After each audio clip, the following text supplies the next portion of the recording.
अभी अभी की ताजा खबर। कि 200 से ज़्यादा अधिक स्टॉल्स आदि महोत्सव में लगाए जाएंगे। वाणिज्य के साथ साथ परंपरा की कला और एक भारत श्रेष्ठ भारत की जो वानगी है वो देखने को मिलेगी। इस महोत्सव में आदिवासी शिल्प, संस्कृति, व्यंजन, व्यापार से सीधे रूबरू होने का मौका मिलेगा। अरुण शर्मा हमारे साथ फोन लाइन पर मौजूद हैं।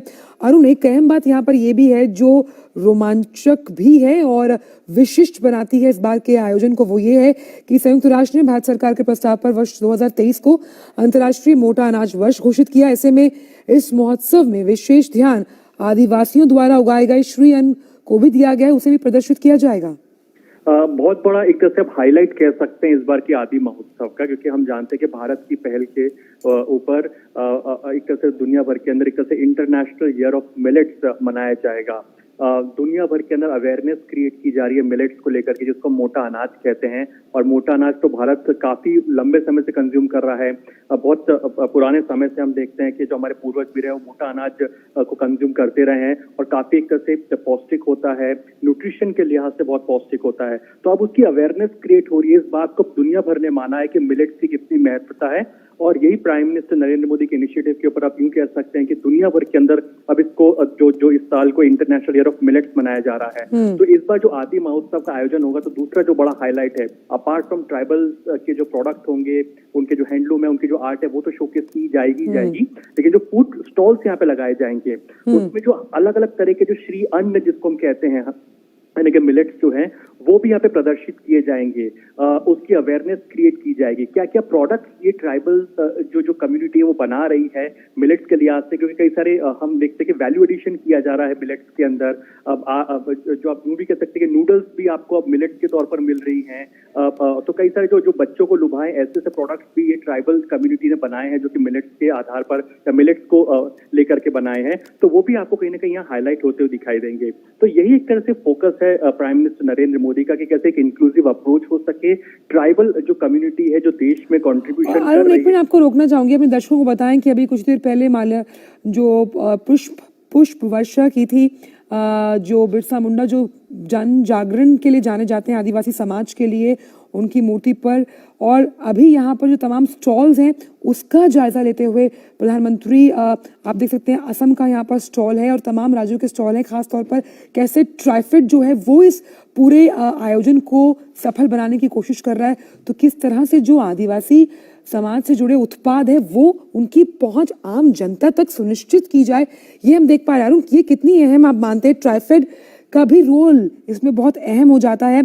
हम देख सकते हैं कि असम के काउंटर पर इस वक्त स्टॉल पर प्रधानमंत्री खुद यहाँ पर उन उत्पादों को बारीकी से देख रहे हैं, समझ रहे हैं। बिल्कुल, कहा जाता है picture speaks louder than words, और वही हम देख रहे हैं, चाहे असम हो, मध्य प्रदेश हो, महाराष्ट्र हो। जैसा कि हमने अपने दर्शकों को बताया कि 28 से ज्यादा जो राज्य हैं, जो यूनियन टेरिटरीज है, वहाँ के जो आर्टिजन हैं ट्राइबल कम्युनिटी के, वो यहाँ पर आएंगे। अब आप कह सकते हैं कि प्राइम मिनिस्टर नरेंद्र मोदी औपचारिक तौर पर जो आदि महोत्सव है उसकी शुरुआत करने जा रहे हैं, और एक तरह से पब्लिक के लिए भी ओपन होगा। तो ये अपने आप में दर्शाता है कि प्राइम मिनिस्टर नरेंद्र मोदी का जो एक इंक्लूसिव अप्रोच रहा है, ट्राइबल्स को कैसे हम लोग उनके जो प्रोडक्ट्स है, उनकी जो आर्ट है, वो कैसे नेशनल लेवल पर आ सके, उस बात का प्रतीक होगा आदि महोत्सव। और आजकल एक बार बता दें कि जो भगवान बिरसा मुंडा है, उनको एक तरह से उन्होंने पुष्प अर्पण किए हैं। और जो भगवान बिरसा मुंडा है ट्राइबल समाज के लिए, सोसाइटी के लिए, भगवान बिरसा जन जागरण का प्रतीक माना जाता है। बिल्कुल जो कंट्रीब्यूशन किया है वो अपने आप में, प्राइम मिनिस्टर मोदी ने भी कई बार कहा है कि वो जो नीतियां बनाते हैं, तो भगवान बिरसा मुंडा की जो लेगेसी है। अच्छा, ये कितना अहम है अरुण, क्योंकि तस्वीरों के साथ साथ आप और मैं बात कर रहे हैं, अभी प्रधानमंत्री असम के स्टॉल पर थे, फिर मेघालय के स्टॉल पर आए, आप यहाँ पर मौजूद हैं, और बहुत बारीकी से कौन कौन सा राज्य जिसमें आदिवासी समाज में जो लोग इन उत्पादों से जुड़े हुए हैं, उत्कृष्ट प्रदर्शन है उसे बनाने का, लोगों तक पहुंचाने का, वो प्रधानमंत्री खुद उसका जायजा ले रहे हैं, खुद समझ रहे हैं, उनके अनुभव जो है वो जान रहे हैं, उनसे इंटरेक्ट कर रहे हैं। और देखिए कई इनिशिएटिव्स लिए हैं। वो मणिपुर का स्टॉल था, अपने दर्शकों को बता दें, अब मणिपुर के स्टॉल से आगे बढ़े हैं प्रधानमंत्री जी, बताएं अरुण। जी बिल्कुल, जैसा आपने दर्शकों को बता रहे हैं कि लगभग 28 के आसपास जो राज्य हैं वहाँ के जो तमाम आर्टिजन्स हैं जो वहाँ के आर्टिस्ट हैं वो यहाँ पर मौजूद है। प्राइम मिनिस्टर मोदी जो प्रोमिनेंट जो स्टॉल्स हैं उनका जायजा लेंगे, समझने की कोशिश करेंगे कि आखिर क्या कुछ वो प्रोडक्ट लेकर के आए हैं। ट्राइबल्स जो जो प्रोडक्ट बनाते हैं उसमें एक बहुत बड़ा प्रोमिनेंट पॉइंट होता है कि प्लास्टिक को रिप्लेस करने के लिए जो बैम्बू के जो प्रोडक्ट्स बनाते हैं उनकी बहुत डिमांड है। जो हैंडलूम प्रोडक्ट्स हैं उनकी बहुत ज्यादा डिमांड है, जैसे कि शॉल हो गई, कपड़े हो गए, इसकी बहुत डिमांड है इंटरनेशनल मार्केट के अंदर। तो कैसे इन ट्राइबल्स के जो प्रोडक्ट है उनको एक इंटरनेशनल मार्केट मिल सके, इस लिहाज से प्राइम मिनिस्टर नरेंद्र मोदी का फोकस है कि आदि महोत्सव को एक तरह से एक त्योहार के तौर पर मनाया जाए, जिससे कि उनको जो ट्राइबल लोगों के जो प्रोडक्ट्स हैं उनको एक बड़ी पहचान मिल सके। जैसा कि मैंने आपको बताया कि जो भगवान बिरसा मुंडा है उनकी लेगेसी को आगे लेकर के जा रहे हैं। वो कई बार उन्होंने इस बात का जिक्र भी किया है कि जो उनके जो उनकी सोच थी, विचारधारा थी, उनको अपनी पॉलिसी पे, इनिशिएटिव्स में वो लेकर के आते हैं। और आपको याद होगा कि जनजाति गौरव दिवस जो भगवान बिरसा मुंडा उनकी जो बर्थ एनिवर्सरी उनको जनजाति गौरव दिवस के तौर पर मनाया जाता है देश भर के अंदर। और इतना ही नहीं आंचल, कई सारे इनिशिएटिव सरकार ने लिए। अगर आपको याद हो कि 2018 में वन धन योजना की शुरुआत की थी। ट्राइबल्स को इससे बहुत बड़ा बढ़ावा मिला था, क्योंकि वन धन योजना का मकसद ये था कि जो ट्राइबल कम्युनिटी है तो जंगलों के अंदर वो जो रहते हैं या फिर उनके जो प्रोडक्ट्स वो बनाते हैं, बैम्बू के प्रोडक्ट्स जो बनाते हैं, तो वन जीवन जो वन धन योजना स्कीम का नाम था। तो कैसे जो फॉरेस्ट के जो प्रोडक्ट्स जो बन रहे हैं, जो ट्राइबल लोग बना रहे हैं, उनको एक बड़ा मार्केट मिल सके, बैम्बू खास तौर पर फोकस रखते हुए, तो उस लिहाज से वन धन योजना की शुरुआत की गई। प्रधानमंत्री नरेंद्र मोदी के इनिशिएटिव के अंदर एकलव्य मॉडल रेजिडेंशियल स्कूल्स है, इस तरह के इनिशिएटिव्स की शुरुआत की गई, जिससे कि बिल्कुल ये तस्वीरें अपने आप में बहुत अहम हैं। अरुणाचल प्रदेश के स्टॉल पर मौजूद है प्रधानमंत्री, उन्होंने वहां से गले के कंठहार को देखा। अरुणाचल प्रदेश वो राज्य जहां से सूर्योदय होता है। और सबसे अहम यहाँ पर ये भी है कि 1000 से ज्यादा आदिवासी कारीगर इसमें शामिल हैं। 13 राज्यों से ज्यादा जो जुड़े हुए आदिवासी रसोई हैं जो मिलेट्स के जायजा का तड़का लगाएंगे। जिस बैम्बू का हम जिक्र कर रहे थे उसी स्टॉल पर प्रधानमंत्री भी मौजूद है। यहाँ से भी समझते हुए देखिए ये विविधता है भारत की, जो एक भारत श्रेष्ठ भारत जिसका जिक्र आप कर रहे थे, कैसे इन्हें मुख्य धारा में शामिल करना। नागालैंड के स्टॉल पर प्रधानमंत्री मौजूद हैं। मुख्य धारा में से जोड़कर वाणिज्य को पारंपरिक कला के साथ कैसे जोड़ा जाएगा, उस लिहाज से भी ये आयोजन बेहद अहम।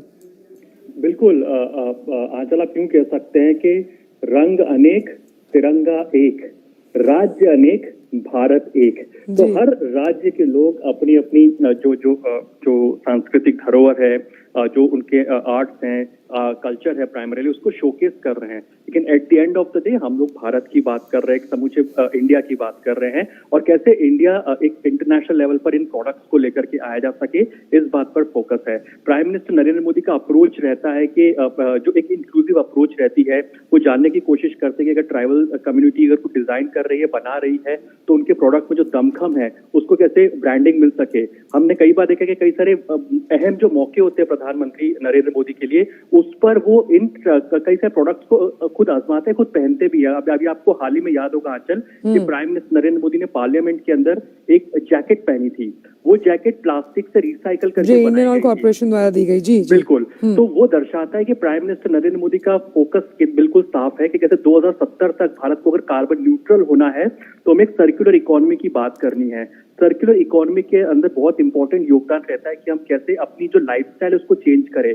और ट्राइबल लोग जो प्रोडक्ट्स बनाते हैं, जो सामान बनाते हैं, वो सर्कुलर इकोनॉमी का एक आदर्श उदाहरण। और क्योंकि आप इकोनॉमी का जिक्र कर रहे हैं अरुण, तो क्योंकि भागीदार के रूप में अब भारत कैसे ये जो बाजार है जो ट्राइबल उत्पादों और साथ साथ चाहे खाने का सामान हो, साजो सामान हो, पहनने या ओढ़ने के वस्त्र हो, उनसे जुड़ा हुआ है, तो एक बहुत बड़ा मार्केट भी ऑफर करता है ये दूसरी दुनिया को, यानी कि विदेशों की भी अगर मैं बात करूं, कैसे वहां तक भी इन उत्पादों को वैश्विक मंचों पर लेकर जाया जाएगा। उस लिहाज से भी इस आयोजन से बहुत कुछ मिलता है। और जिस आप योजना का जिक्र कर रहे थे, हम देख पा रहे हैं कि कई ऐसे स्टॉल्स हैं जिसमें उस योजना के पोस्टर्स लगे कि जिनसे उनको फायदा मिला होगा। बिल्कुल। और केवल इतना ही नहीं, बच्चों के अंदर भी अपने कल्चर को प्रिजर्व करना और कैसे मॉडर्निटी के एस्पेक्ट को लेकर के आना, ये एक और मंशा थी एकलव्य मॉडल स्कूल की, रिमोट एरिया में बच्चों तक एजुकेशन को पहुंचाई जा सके, ट्राइबल बच्चों को एजुकेट किया जा सके, उनमें एंटरप्रेन्योरशिप का भाव आ सके, कैसे वो एक एंटरप्रेन्योर के तौर पर बन सके, अपने कल्चर को प्रिजर्व करते हुए, कल्चर हेरिटेज की बात करते हुए कैसे वो आगे बढ़ सके। तो एकलव्य मॉडल स्कूल्स का जिक्र प्राइम मिनिस्टर मोदी ने किया, इसके अनाउंसमेंट किए गए, कई सारे एकलव्य मॉडल स्कूल से उनको बनाया गया और जाहिर सी बात है इससे ट्राइबल कम्युनिटी को बहुत फायदा होता हुआ दिखाई दिया। आपको एक और बात याद दिला दे कि म्यूजियम ऑफ ट्राइबल हेरिटेज 2020 में इसकी भी शुरुआत की गई थी और मकसद साफ था कि जो हर राज्य के अंदर जो ट्राइबल हेरिटेज है, हर राज्य के अंदर जो ट्राइबल की जो परंपरा है, जो कल्चर है, उसको कैसे इस म्यूजियम में साफ तौर पर दर्शाया गया है। तो prime minister Narendra Modi number 1 एक भारत श्रेष्ठ भारत में बिलीव करते हैं, यानी कि कैसे हम लोग एक राज्य दूसरे राज्य से सीख सकें, एक देश के तौर पर कैसे हम बेस्ट प्रैक्टिसेस को सीख सकें, और इसलिए म्यूजियम्स को बनाते हैं, अवेयरनेस क्रिएट करने की बात करते हैं। दूसरा, वो सर्कुलर इकोनॉमी की, जैसे हमने जिक्र किया कि सर्कुलर इकोनॉमी पर साफ तौर पर फोकस है प्राइम मिनिस्टर मोदी का, बिकॉज इंटरनेशनल कमिटमेंट्स हमारे बहुत क्लियर है कि 2070 तक हमें कार्बन न्यूट्रल होना है, और अगर कार्बन न्यूट्रल होना है तो बहुत जरूरी है कि हम जो रियूजेबल जो आइटम्स है उसको इस्तेमाल कर सके, जिसको आइटम्स को रिसाइकल कर सके। हाल ही में जैसे कि हमने जिक्र किया कि पार्लियामेंट के अंदर भी प्राइम मिनिस्टर मोदी ने जो रिसाइकल्ड प्लास्टिक है, प्लास्टिक को रिसाइकल करके रीयूज करके एक तरह से जो जैकेट बनाई थी उसको पहना था। तो एक इंटेंट उनका बिल्कुल क्लियर था कि हम लोग उसको लीनियर इकोनॉमी से हट करके अब सर्कुलर इकोनॉमी की तरफ आगे बढ़ना है, जिसमें हम ज्यादा से ज्यादा रीयूज करें, रिसाइकल करें प्रोडक्ट को, और इसकी वजह से हम अपने एनवायरमेंट को प्रिजर्व कर सकें, और जो लाइफस्टाइल की जो बात करते हैं कि हम अपने लाइफस्टाइल में बदलाव लाना है। तो ट्राइबल जो कम्युनिटी है जो जिस तरह के लाइफस्टाइल पर फोकस कर रही है, अच्छा, हम ये भी देख पा रहे हैं तस्वीरों के जरिए कि कुछ कुछ स्टॉल्स, अभी तो गुजरात के स्टॉल पर मौजूद है प्रधानमंत्री, कुछ कुछ स्टॉल से जो चीजें उन्हें अच्छी लग रही हैं, जो वहाँ के स्टॉल विक्रेता है वो उन्हें भेंट करे, वो उनको साथ लेकर भी चल रहे हैं। तो अब पहले मान लीजिए अगर मुझे कोई चीज खरीदनी है जो नागालैंड में फेमस है यहाँ, तो आप वहाँ जाएं तब खरीदें या ऑनलाइन। लेकिन अब क्योंकि इस तरह से जब आदि महोत्सव लगाया जा रहा है, उस लिहाज से जो आम खरीदार हैं, आम पब्लिक है, उसके लिए भी अलग अलग जो टेस्ट हैं उनको चखने का, खान पान के जरिए अलग अलग जो वस्त्र हैं उनको पहनने का, घर के साजो सामान जो कि अलग अलग राज्यों के, उन्हें अपने घर में संजोने का एक बेहतरीन अवसर मिलता है। तो अब मध्य प्रदेश हिंदुस्तान के दिल की तरफ बढ़ते हुए प्रधानमंत्री 16 फरवरी आचल 16 फरवरी से लेकर के 27 फरवरी तक दिल्ली के अंदर आदि महोत्सव का आयोजन हो रहा है। तो ये बात बिल्कुल श्योर है कि अब वीकेंड आएगा, शनिवार रविवार आएगा, तो भारी संख्या में लोग यहाँ पहुंचेंगे, क्योंकि प्राइम मिनिस्टर मोदी जब जहाँ जाते हैं तो हमने देखा है अमूमन कि लोगों में भी क्यूरियोसिटी रहती है कि आखिर ये ट्राइबल प्रोडक्ट्स किस तरह के हैं, क्योंकि ये बहुत ही ऑर्गेनिक प्रोडक्ट्स होते हैं, सर्कुलर इकोनॉमी को बढ़ावा देने वाले प्रोडक्ट्स होते हैं, एनवायरमेंट फ्रेंडली प्रोडक्ट्स होते हैं, और हेल्थ को सपोर्ट देने वाले प्रोडक्ट्स है। क्योंकि हमने देखा कि हाल ही में भी श्री अन्न के जो प्रोडक्ट्स थे, प्राइम मिनिस्टर नरेंद्र मोदी ने उसको भी देखा, कैसे पैकेजिंग उसकी की गई है, पैकेज करके उनको बनाया जा रहा है, और उनको एक तरह से ये ट्राइबल जो कम्युनिटी के लोग हैं वो इसको बड़े लेवल पर लेकर के जा रहे हैं। प्राइम मिनिस्टर मोदी एक बहुत बड़ा प्लेटफॉर्म प्रोवाइड करते हैं इस तरह के इनिशिएटिव्स की शुरुआत करके, जिसमें बायर और सेलर एक साथ आ सकता है, एक दूसरे के नजदीक आ सकता है, यानी कि दूरी खत्म होती है, बायर और सेलर इस तरह के प्लेटफॉर्म से जुड़ जाते हैं। आपको याद होगा अभी देखिए कि हाल ही में सिक्किम के अंदर हमने देखा कि सिक्किम जाना जाता है, एक ऑर्गेनिक स्टेट के तौर पर जाना जाता है। अब सिक्किम के जो लोग हैं केवल ऑर्गेनिक फूड या ऑर्गेनिक फूड आइटम ही नहीं बना रहे हैं, उसमें वैल्यू एडिशन करके उनको पैकेज करके उनके प्रोडक्ट्स को पहुंचा रहे हैं। हमने हाल ही में देखा कि इससे नॉर्थ ईस्टर्न जो स्टेट्स के जो सामान है, फूड आइटम्स हैं, वो अपेरेंटली आप देखिए कि गल्फ कंट्रीज के अंदर भी पहुंच रहे हैं। वहाँ के जो मॉल्स हैं, आपको नॉर्थ ईस्ट के प्रोडक्ट्स वहां पर जाते हुए दिखाई देंगे, वहाँ पे मिलते हुए दिखाई देंगे।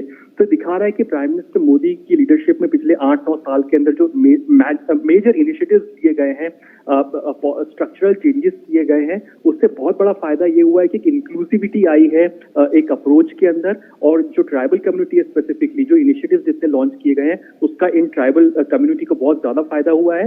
एजुकेशन के लेवल पर एकलव्य मॉडल ने बहुत इंपॉर्टेंट रोल प्ले किया है।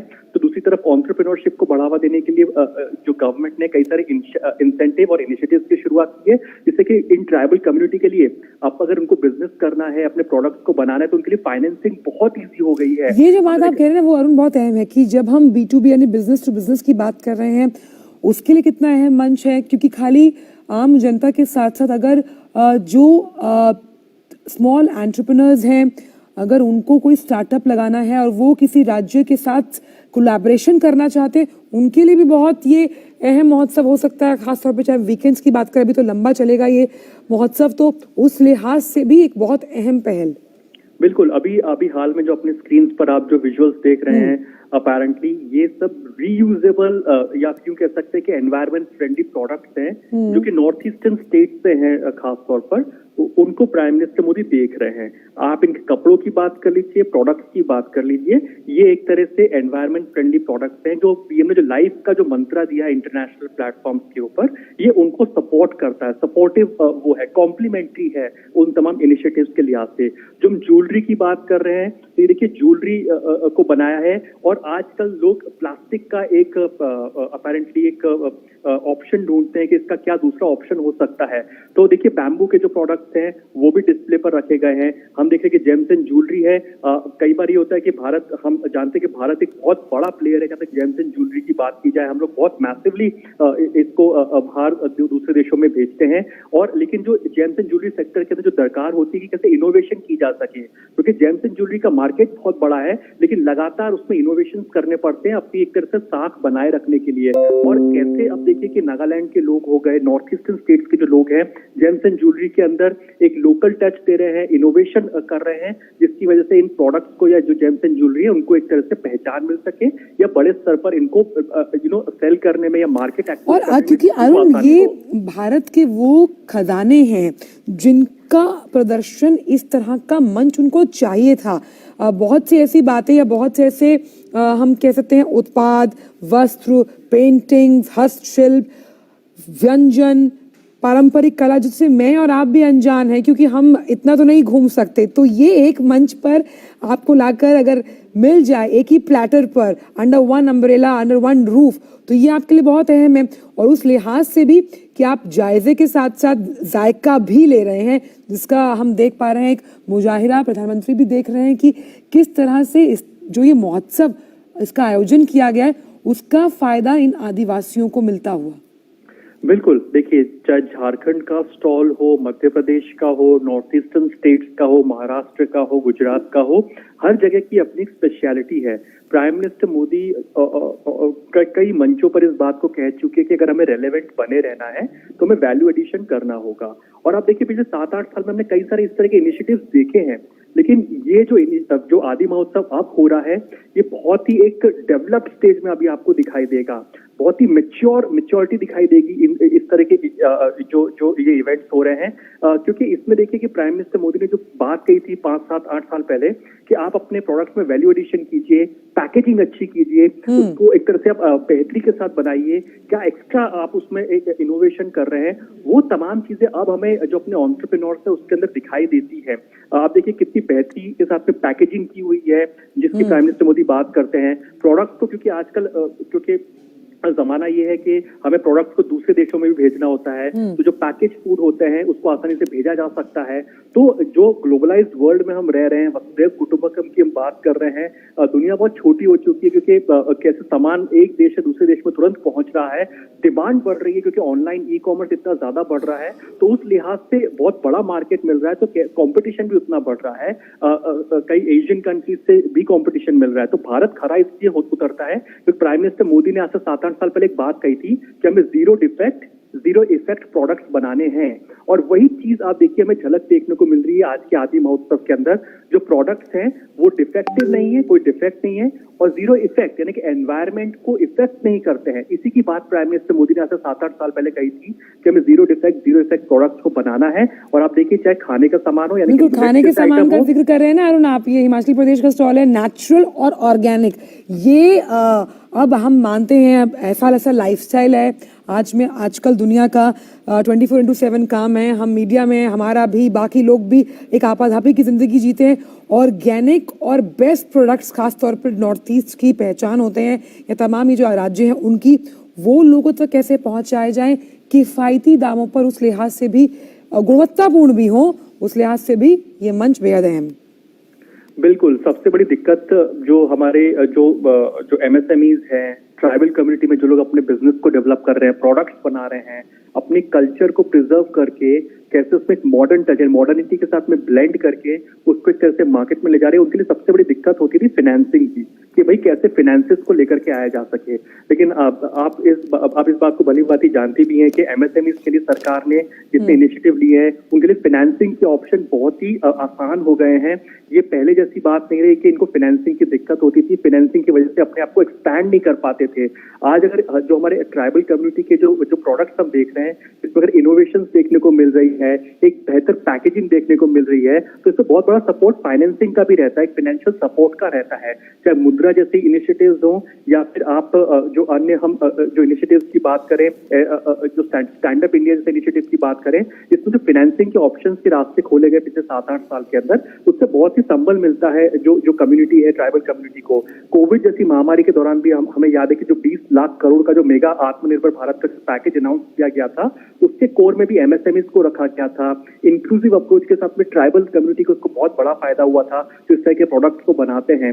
चाहे आप देखिए बनारस की साड़ियां हो या फिर आप यू देखिए कि जो सिक्किम के जो अपने ऑर्गेनिक प्रोडक्ट्स हो, ये तमाम चीजें एक ही डिस्प्ले पे आ रही है, बेहतर पैकेजिंग के साथ में आ पा रही है, एक इनोवेटिव अप्रोच के साथ में आ पा रही है। और आज का जो एंटरप्रेन्योर आप देखेंगे बहुत ही कॉन्फिडेंट दिखाई दे रहा है। एक ट्राइबल कम्युनिटी के जो लोग हैं वो कॉन्फिडेंट अप्रोच के साथ में अपने प्रोडक्ट को डिस्प्ले कर पा रहे हैं। B2B बिजनेसेस जिस तरह से आयोजन किए जा रहे हैं, तो कॉन्फिडेंस उनमें दिखाई दे रहा है। तो जाहिर सी बात है फाइनेंसिंग की दिक्कत बहुत दूर हुई। अच्छा, एक चीज और बहुत अहम है अरुण, क्योंकि हमने भी देखा उत्तर प्रदेश के स्टॉल का जायजा लिया, प्रधानमंत्री ने अभी कर्नाटका के स्टॉल पर मौजूद हैं।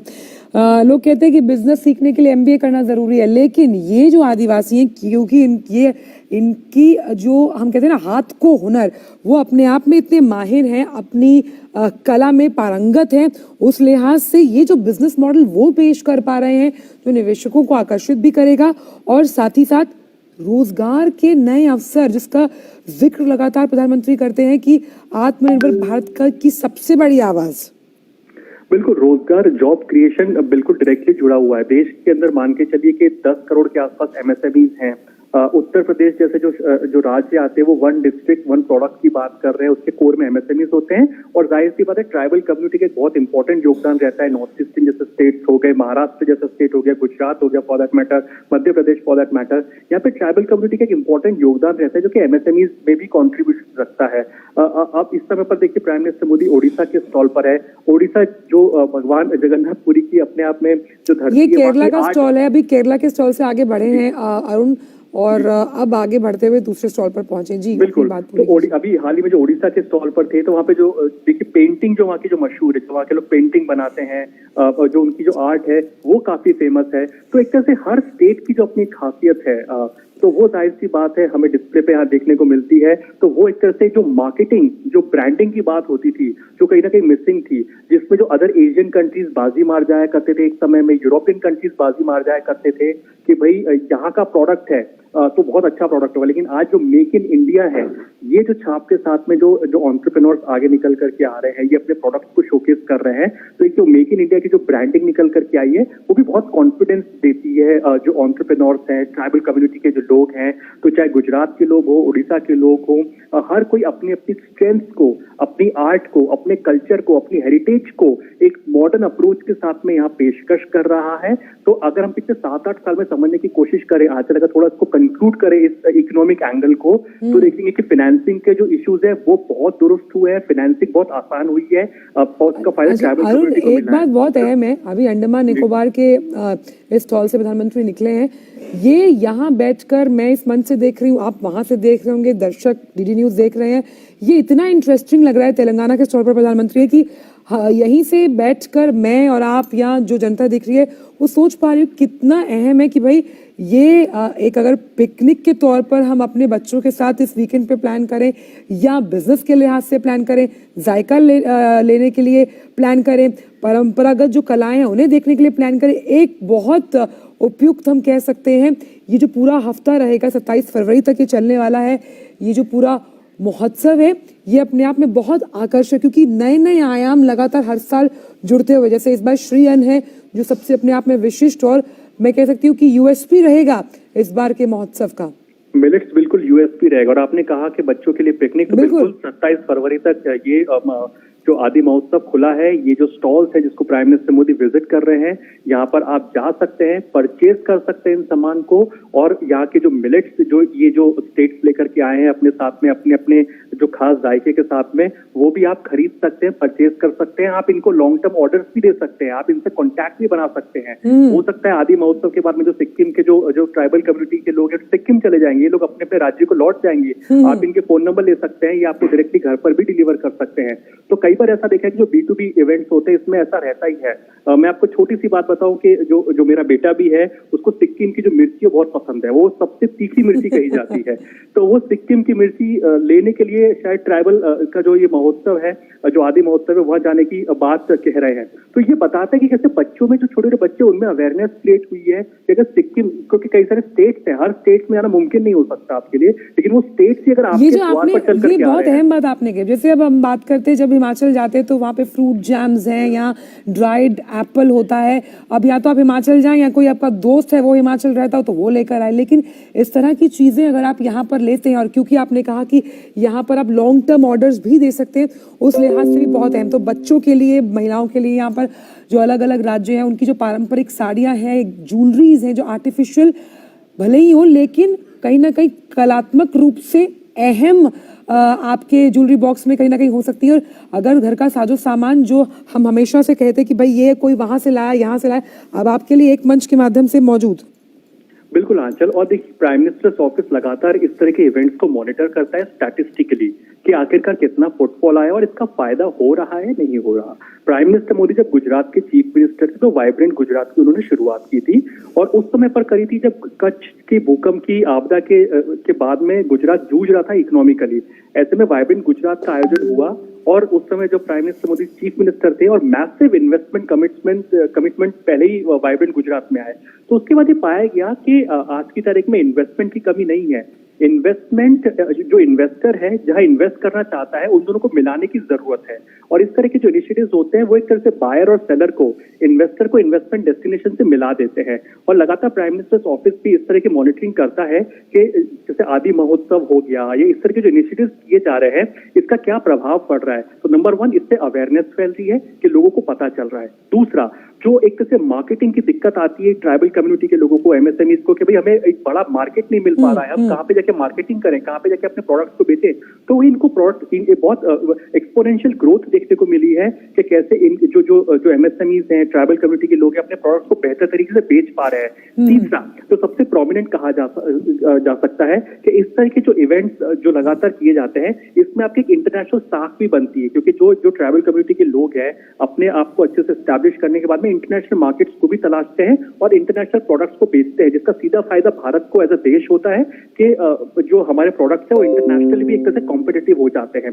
भारत के प्रोडक्ट साख इसलिए है क्योंकि भारत जीरो इफेक्ट जैसे प्रोडक्ट बनाता है, यानी कि एनवायरमेंट पर कम इम्पैक्ट होता है और या ना के बराबर इम्पैक्ट होता है, और डिफेक्टिव नहीं होता जैसे अदर एशियन कंट्रीज में हम देखते हैं कि बहुत डिफेक्टिव आइटम्स पाए जाते हैं, सस्ते तो होते हैं बट डिफेक्टिव बहुत ज्यादा पाए जाते हैं, जल्दी खराब हो जाने वाले होते हैं। तो भारत बहुत सस्टेनेबल प्रोडक्ट्स बना रहा है, इससे बहुत कॉम्पिटिटिव प्रोडक्ट्स मिल रहे हैं। दूसरा, मार्केटिंग बेहतरी के साथ में हो पा रही है, इससे जो हमारे जो आज के आर्टिजन हैं, जो MSME के लोग हैं, उनको एक बेहतर मार्केट मिल रहा है जिससे बहुत कॉम्पिटिटिव फील कर रहे हैं। फाइनेंसिंग के इश्यूज को बहुत सुलझाया गया है पिछले 8-9 साल के अंदर, जैसे कि इनके लिए जो ट्राइबल कम्युनिटी के लोग हैं, MSMEs हैं, इनके लिए फाइनेंसिंग के ऑप्शंस और विकल्प कई बढ़ गए हैं। आप बेहतरी के साथ फाइनेंसिंग ले सकते हैं, जिसकी वजह से ये बेहतर प्रोडक्ट को इनोवेट कर सकते हैं और एक अच्छे कॉम्पिटिटिव प्रोडक्ट को बना रहे हैं। तो इसी मॉनिटरिंग में पाया गया है कि इस तरह के इवेंट्स बहुत बड़ा गेम चेंजर रोल प्ले करते हैं।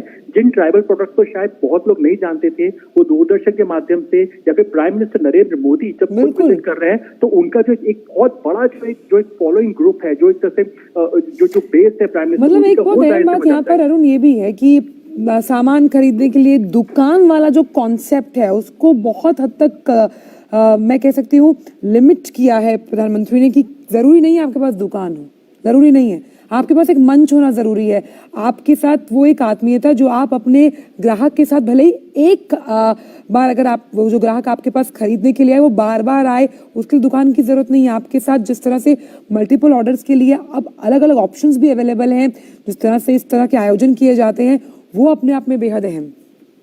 बिल्कुल बहुत इंपॉर्टेंट है। और इसके देखिए कि जैम पोर्टल जैसे इनिशिएटिव की शुरुआत देश में की गई है, जिसमें कि यही जो ट्राइबल जो कम्युनिटी के लोग हैं वो अपने अपने प्रोडक्ट्स को अपलोड कर देते हैं और गवर्नमेंट परचेजिंग जो होती है वो इन जेम पोर्टल के माध्यम से होती है। तो देखिए कि बहुत बड़ा जो कंज्यूमर बेस है, जो गवर्नमेंट डिपार्टमेंट्स हैं, पीएसयूज है, वो एक बहुत बड़ा मार्केट बन चुका है। जो हमारे देश में जो एमएसएमईज हैं, जो ट्राइबल कम्युनिटी है, फॉर एग्जांपल अगर मान लीजिए किसी गवर्नमेंट डिपार्टमेंट के अंदर बैम्बू से जुड़ी हुई सीट्स की रिक्वायरमेंट है, तो ये गवर्नमेंट ये डिपार्टमेंट तस्वीर बहुत अहम है अरुण, मैं आपको रोकना चाहती हूँ कि जिस हथकरघा जो क्षेत्र है उसके उत्थान के लिए बहुत कुछ सरकार ने किया, कई नीतियां बनाई है कि कैसे जो हैंडलूम है, हम जानते हैं कि हैंडलूम दिवस मनाया जाता है, और कैसे इस क्षेत्र में रोजगार के मोर्चे तो आए ही, और कैसे ये किफायत और गुणवत्तापूर्ण जो हैंडलूम प्रोडक्ट्स हैं उनका एक बड़ा बाजार बने। देखिए जो तस्वीर हम देख पा रहे हैं बेहद सशक्त और बहुत अहम तस्वीर है आज की। बिल्कुल, हैंडलूम इंडस्ट्री को एक तरह से बहुत ही कैपिटल इंटेंसिव ये सेक्टर कहा जाता है, क्योंकि बहुत कैपिटल लगता है, सामान देर से बनता है, क्योंकि इसमें काम बहुत धीरे धीरे बारीकी से होता है, लेकिन ये वर्ल्ड क्लास प्रोडक्ट बनता है। जो हम हैंडलूम इंडस्ट्री की जो बात करते हैं, ये भारत की बहुत बड़ी धरोहर है जो हमारे देश की हैंडलूम इंडस्ट्री है। ये इतनी बड़ी इंडस्ट्री है कि इसकी यूरोप के अंदर, अमेरिका के अंदर बहुत बड़ा मार्केट है और बहुत ज्यादा डिमांड है। आज भी आप देखेंगे कि जो यूरोप के जो लोग आते हैं वो भारत में आते हैं, तो ये एक हैंडलूम या हाथ से बने सामान को खरीदना पसंद करते हैं और मनचाहा दाम देने के लिए तैयार है। आज की तारीख में यूरोप का बहुत बड़ा मार्केट है। आप इस चीज को पाएंगे कि जो हैंडलूम इंडस्ट्री है, या कोई साड़ी की ही आप जिक्र कर लीजिए, 15 दिन, 20 दिन, 30 दिन में एक साड़ी बन के तैयार होती है, अगर आसान भाषा में समझे। लेकिन जब ये साड़ी बन के तैयार होती है, क्योंकि हथकरघा होता है, हाथ से बना हुआ सामान होता है, इसकी कॉस्टली होती है नो डाउट, लेकिन इसका एक बहुत बड़ा मार्केट है और लोग इसके दीवानगी बहुत ज्यादा है हैंडलूम प्रोडक्ट्स के लिए। लेकिन जो अवेयरनेस की कमी है, नंबर 1। दूसरा, ये बहुत मार्केट तलाश रही है कर सके, कैसे इसको और बड़ा मार्केट मिल सके। तो उस लिहाज से प्राइम मिनिस्टर नरेंद्र मोदी की लीडरशिप के अंदर हम देखेंगे पिछले 8-9 साल के अंदर कई ऐसे इनिशिएटिव्स लिए गए हैं। चाहे बनारस की आप बात कर लीजिए, चाहे गुजरात की आप बात कर लीजिए, मध्य प्रदेश की बात कर लीजिए, जो हैंडलूम इंडस्ट्री है, या फॉर एग्जाम्पल तमिलनाडु की बात कर लीजिए, डाउन साउथ की बात कर लीजिए, Tamil Nadu for that matter, Karnataka for that matter, वहां पर हैंडलूम इंडस्ट्री को बहुत बेहतरी के साथ में रिवाइव किया गया है। कैपिटल रिक्वायरमेंट, जिसकी मैं लगातार बात कर रहा हूँ कि कैपिटल फाइनेंसिंग बहुत बड़ा इशू हुआ करता था एक समय में। आज की तारीख में अगर आप जीएसटी रजिस्टर्ड हैं, आप जीएसटी प्लेटफॉर्म पर हैं, आपके लिए फाइनेंसिंग और भी आसान हो जाती है। अगर आप जीएसटी रजिस्टर्ड जो मैन्युफैक्चरर नहीं भी हैं, तब भी आप देखिए कि फाइनेंसिंग के बहुत मल्टीपल ऑप्शंस आपके सामने उपलब्ध हैं और फाइनेंसिंग के ऑप्शंस बहुत इजी हो गए हैं आज की तारीख में, क्योंकि सरकार ने प्रोसेस को बहुत सिंप्लीफाई किया है फाइनेंसिंग के लिहाज से। आप एक सिंपल सी बात समझिए, अगर कोई महिला है, वो उनका अगर सपोज साड़ी बनाने का, हैंडलूम का अगर बिजनेस है, कैपिटल की जरूरत है, तो पहले बहुत कागजी कार्रवाई हुआ करती थी, बैंक के बहुत चक्कर लगाने पड़ते थे। लेकिन आज की तारीख में बैंक आपके पास आ रहा है, सिंगल क्लिक के अंदर आपका लोन अप्रूव हो रहा है। कई वेबसाइट या जीएसटी रजिस्टर्ड है तो 45 मिनट्स में आपको लोन के अप्रूवल भी मिल जा रहे हैं। तो आज की तारीख में लोन एक दिक्कत का वो नहीं है, लेकिन हाँ जो दिक्कत है वो मार्केटिंग है और इंटरनेशनल लेवल पर लेकर के जाने की बात है। तो वही जो प्रोडक्ट देखिए, जो बैम्बू के प्रोडक्ट। अच्छा, ये तस्वीर देखिए अरुण, ये तस्वीर प्रधानमंत्री एक स्टॉल पर मौजूद है। मैं उसका नाम अभी जब हमारी कैमरा टीम दिखाएगी तो पढ़कर सुनाएंगे। एक शॉल उड़ाया गया है उन्हें, एक जैकेट पहनाई गई है, और ये अपने आप में देखिए दिखाता है कि किस तरह से जो आदिवासी समाज जो कला के प्रति पारंगत है, अपने काम को जानता है, उसका कितना खूबसूरत हम कह सकते हैं उत्कृष्ट प्रदर्शन है। प्रधानमंत्री ने उस शॉल को ओढ़ लिया है और वो उससे पहले उसी शॉल से जुड़ी हुई जो पेंटिंग है उसके बारे में जानकारी हासिल करते हुए कि कितना खूबसूरत ये शॉल है। तो कहीं ना कहीं जिस कॉन्फिडेंस लेवल के साथ हम यहाँ पर समुदाय से जुड़े लोगों को अपने उत्पादों को बताने के बारे में, उनके किस तरह से वो बनाए जाते हैं, कितना समय लगता है, ये कॉन्फिडेंस लेवल भी आना बहुत अहम है।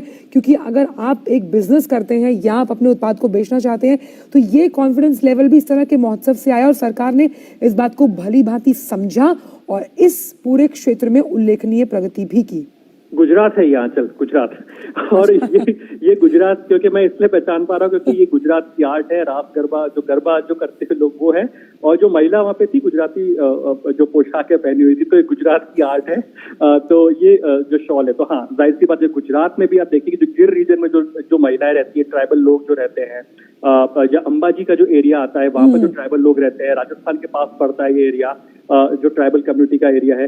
तो ये आप यहाँ पाएंगे कि यहाँ पे बहुत बेहतरी के साथ में इस तरह की आर्ट पर काम किया जाता है। जो चनिया चोली की हम बात करते हैं, जो महिलाओं में बहुत फेमस है, तो ये बनाया जाता है कांच के आइटम कांच को लगा लगा करके इस तरह के कपड़ों को डिजाइन किया जाता है। हाथ का बहुत ज्यादा काम होता है। और तो मशीन आजकल आ गई हैं, लेकिन मशीन के प्रोडक्ट्स आज भी आप देखेंगे कि बहुत अपील नहीं करते हैं कई लोगों को। मशीन से बनाए जो प्रोडक्ट्स होते हैं, कपड़े होते हैं, वो पता लग जाते हैं। बिल्कुल आप सही कह रहे हैं कि हाथ से बनाया हुआ स्वेटर, मुझे आज भी याद है माँ का बना हुआ हाथ का स्वेटर और मशीन का बना हुआ, बहुत फर्क है उसमें।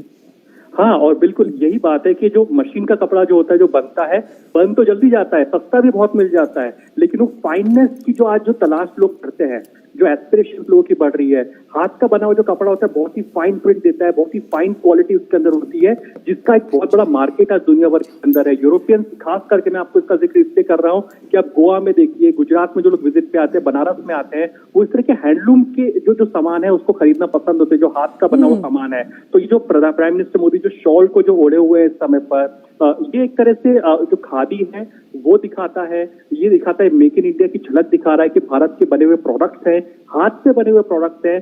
जिस चीज का जिक्र महात्मा गांधी ने किया था कि चरखा चला चला करके उन्होंने जो आत्मनिर्भर भारत की बात उस समय पर करी थी, चरखा चला करके जो जिस इनिशिएटिव की बात उन्होंने कही थी कि हम अपने प्रोडक्ट्स खुद बनाएंगे, वही लेगेसी को प्राइम मिनिस्टर मोदी आगे लेकर के जा रहे हैं। चाहे वल्लभ भाई पटेल हो, सरदार वल्लभ भाई पटेल हो, या महात्मा गांधी हो, या इन तमाम या स्वामी बिरसा मुंडा हो, इन तमाम लोगों की लेगेसी को आगे लेकर के जा रहे हैं, पॉलिसी लेवल पर इम्प्लीमेंट कर रहे हैं। बिल्कुल। अच्छा, एक चीज और भी है कि अगर आपको इस तरह के उत्पाद कभी खरीदने होते थे तो दिल्ली हाट आपके लिए एक विकल्प है। फिर अगर, क्योंकि आप भी मयूर विहार रहते हैं, नोएडा यानी कि शिल्प महोत्सव लगता है, हालांकि 2 या 3 दिन के लिए लगता है, वो आपके लिए एक छोटा सा अनुभव हो सकता है। नोएडा हाट बाजार है, लेकिन इस तरह का जो महोत्सव है जिसमें उसमें भी कुछ कुछ ही राज्य होते हैं, सारे नहीं होते हैं, लेकिन ये जो महोत्सव है ये तमाम उन राज्यों को कवर करता हुआ, मतलब आप लगा सकते हैं कि अभी बैठे बैठे अगर जो दर्शक देख पा रहे होंगे वो शॉपिंग लिस्ट जरूर बना लेंगे कि भाई ये चीजें हमें खरीदनी चाहिए। देखिए इस वक्त प्रधानमंत्री जो है वो जनता से भी साधुवाद और अभिनंदन करते हुए। बिल्कुल अरुण, बताइए। बिल्कुल, देखिए ये पहली बात तो ये कि एक समय ये भी था कि जब ऐसे इवेंट से इनिशिएटिव्स दिए जाते थे कि भाई इस तरह के B2B का आयोजन करना है, तो इन लोग को बहुत हैवी फीस देनी होती है जो यहाँ पे स्टॉल जो लगाते हैं।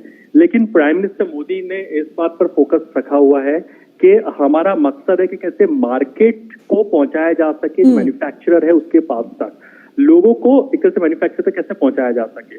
तो वही फोकस प्राइम मिनिस्टर मोदी का रहा है। देखिए प्राइम मिनिस्टर नरेंद्र मोदी में हमने देखा कैसे हाथ हिला करके जो तमाम जो लोग यहाँ पे हैं आदि महोत्सव के अंदर आए हैं, जो पार्टिसिपेंट्स आए हैं, आर्टिजन आए हैं, उन लोगों से उनको हाथ मिला करके एक तरह से अभिनंदन करते हुए, और ये जो शुरुआत हुई है आदि महोत्सव की जो कि 27 तारीख तक चलेगा, तो प्राइम मिनिस्टर मोदी का इंटेंट यही है, अपील शायद यही रहेगी कि लोग ज्यादा संख्या में यहाँ पर आए, इन प्रोडक्ट्स को देखें, परखें, क्योंकि अगर भारत के लोग इन प्रोडक्ट्स को भारी संख्या में अपनाते हैं तो उनको एक नेशनल लेवल पे तो एक तरह से उनको मार्केट मिलेगा इन ट्राइबल कम्युनिटी के लोगों को, लेकिन एक तरह से इंटरनेशनल अपील भी मिलती हुई दिखाई देगी। बिकॉज भारत में इस बार G20 शिखर सम्मेलन का आयोजन होने जा रहा है, कई सारे फॉरेन डेलीगेट्स भारत में आ रहे हैं कई सारी मीटिंग्स के लिए, और आगे इस पूरे साल आते रहेंगे। तो G20 शिखर सम्मेलन एक बहुत बड़ा एक तरह से आप कह सकते हैं माध्यम है, जब फॉरेन डेलीगेट्स जब यहाँ भारत में आएंगे तो इस तरह के ट्राइबल प्रोडक्ट्स को वो देखेंगे, पहनेंगे, समझेंगे, तो जानेंगे कि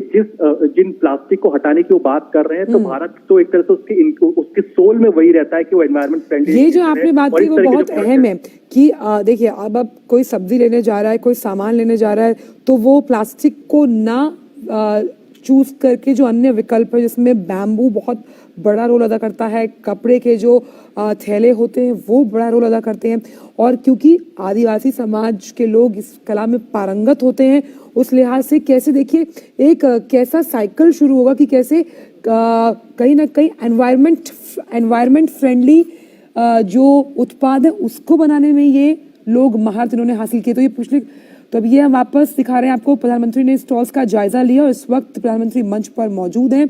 आदि महोत्सव का शुभारंभ हो चुका है।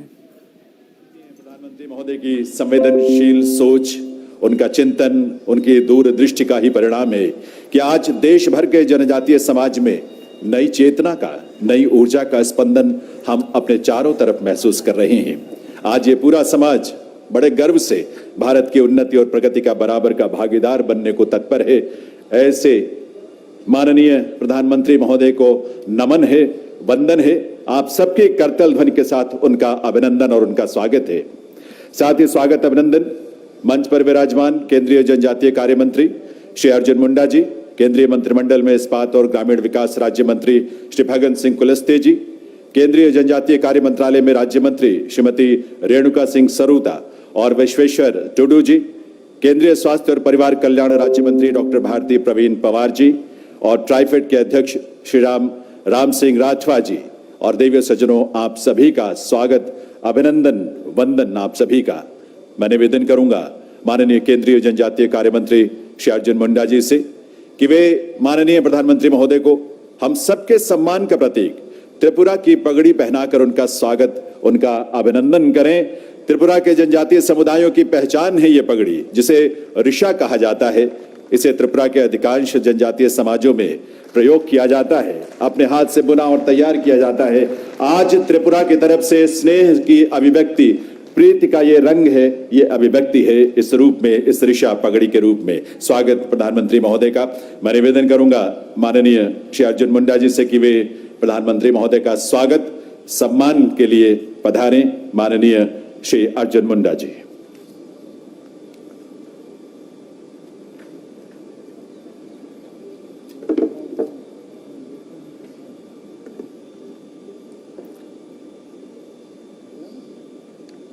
सबका साथ, सबका विकास, सबका विश्वास और सबका प्रयास, इस मंत्र को लेकर, इस आह्वान को लेकर माननीय प्रधानमंत्री आदरणीय नरेंद्र भाई मोदी जी आज सहकार से सिद्धि तक के इस यात्रा की कड़ी में देश भर के 10.5 करोड़ जनजाति समुदायों और 1,17,000 गांव में बसे सुदूरवर्ती क्षेत्र में रहने वाले जनजातीय समुदाय को आत्मनिर्भर भारत के साथ इस तरीके से सशक्त, स्वावलंबन, सक्षम, समर्थ बनाने की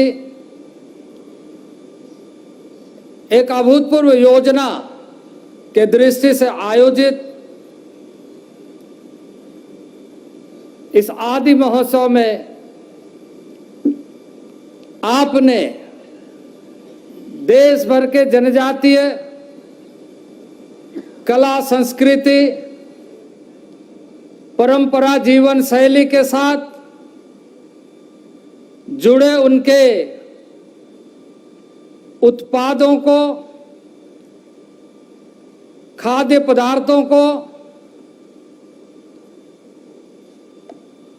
परिधानों को और ऐसे क्षमता विकास के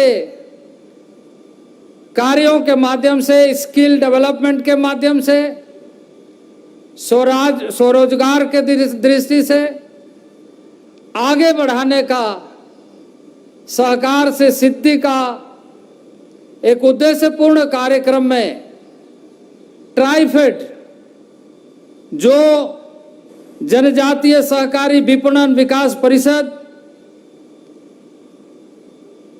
विभिन्न राज्यों के सहकारी संस्थाओं, जो फेडरेशन के रूप में, कोऑपरेटिव फेडरेशन के रूप में, सबको मिलाकर जनजातीय समाज के बीच ट्राइब्स इंडिया के रूप में राष्ट्रीय और अंतर्राष्ट्रीय तक उनके उत्पाद पहुंचे, कला संस्कृति पहुंचे, कौशल पहुंचे। इस दृष्टि से आज इस आदि महोत्सव में आपने आने की कृपा की है, आपने समय दिया है। आपकी संवेदनशीलता जनजातीय समाज के प्रति जो राष्ट्र के ताकत के रूप में उभर कर सामने नए तरीके से आए, उस दृष्टि से हमारे इस कार्यक्रम में, आदि महोत्सव में आपने आकर हमारा और देश के समस्त आदिवासियों का गौरव को बढ़ाने का, सशक्त बनाने का एक स्वर दिया है। इसके लिए मैं देश के 10.5 करोड़ आदिवासियों के तरफ से आपका हार्दिक अभिनंदन करता हूं, आपका हार्दिक स्वागत करता हूं। मंच पर हमारे राज्य मंत्री रेणुका सिंह जी, आदरणीय विशेश्वर टूडू जी, राज्य मंत्री फग्गन सिंह कुलस्ते जी, डॉक्टर भारती पवार जी और हमारे ट्राइफेड का नेतृत्व करने वाले राम सिंह राठवा जी, आप सबका भी हार्दिक अभिनंदन एवं स्वागत है। मुझे इस बात की प्रसन्नता है कि आज इस कार्यक्रम में माननीय प्रधानमंत्री जी ने देश भर से जो आर्टिजन्स आए हैं, ट्राइबल आर्टिजन्स आए हैं, त्रिपुरा से, मेघालय से, नागालैंड से, अरुणाचल से, मिजोरम से, मणिपुर से, पश्चिम बंगाल से, झारखंड से, छत्तीसगढ़ से, मध्य प्रदेश से, उड़ीसा से, गुजरात से, राजस्थान से, महाराष्ट्र से, दमन दीव से, दादरा नगर हवेली से, अंडमान निकोबार से, आज विभिन्न समुदायों के लोग यहाँ अपने उत्पादों को लेकर, अपने कला संस्कृतियों को लेकर, अपने खाद्य सामग्री और जिसको आपने हमेशा और इस वर्ष तो खास तौर से श्री अन्न के रूप में देश भर में, दुनिया भर में और खासकर आज जब यहाँ G20 का आयोजन आपकी अध्यक्षता में हो रहा है, भारत की अध्यक्षता में हो रहा है, उस समय देश के समस्त जनजाति समाज और देश के ऐसे किसानों के माध्यम से जो श्री अन्न, जो पहले के दिनों में हम मोटे अनाज के दृष्टि से कहते थे, जिसमें सबसे अधिक मिनरल्स होते हैं, जो शरीर को आवश्यकता होने वाली सामग्री उपलब्ध होती है, उसको आप श्री अन्न के माध्यम से अंतर्राष्ट्रीय स्तर पर उसकी पहचान और उसकी प्रसिद्धि हो और उस अनाज के बल पर हमारा एक दुनिया में जो परिचय दुनिया के लोग जाने, इसके लिए आपने जो इस वर्ष विशेष तौर से देश के तमाम नागरिकों को आह्वान किया है, उसके लिए भी मैं माननीय प्रधानमंत्री जी का हार्दिक अभिनंदन और वंदन करता हूं। स्वागत के इस कड़ी में अपने हृदय के भावों को अभिव्यक्त करते हुए लद्दाख के सुदूरवर्ती बर्फों से अधिकतर दिन ढके हुए पहाड़ियों 11,000 से 16,000 फीट के ऊंचाई में रहने वाले चंगपा जनजातीय समाज, जो अपनी परंपराओं, आदि संस्कृति के साथ जीने के लिए विख्यात है, स्थानीय चांगथांगी बकरे के ऊन से जो शॉल बनती है, पश्मीना शॉल, लद्दाख की जो पहचान है, आज श्रीमती जुलिका बानो आई है अपने हाथ से बुनी हुई उस शॉल को माननीय प्रधानमंत्री के सम्मान में सम्मानित करने के लिए मैं श्रीमती जुलिका बानो बाई को आमंत्रित करता हूं कि माननीय प्रधानमंत्री को हृदय के भावों से शाल ओढ़ाकर उनका सम्मान करें।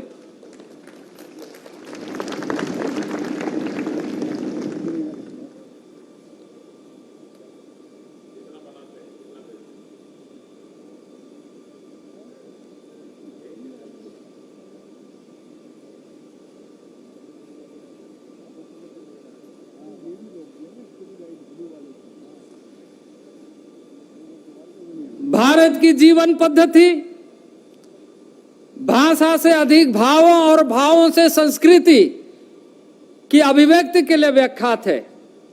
आदिकाल से अपने सांस्कृतिक विरासत को भाषाओं से अधिक पटचित्र के माध्यम से जन जन तक पहुंचाने की परंपरा रही है।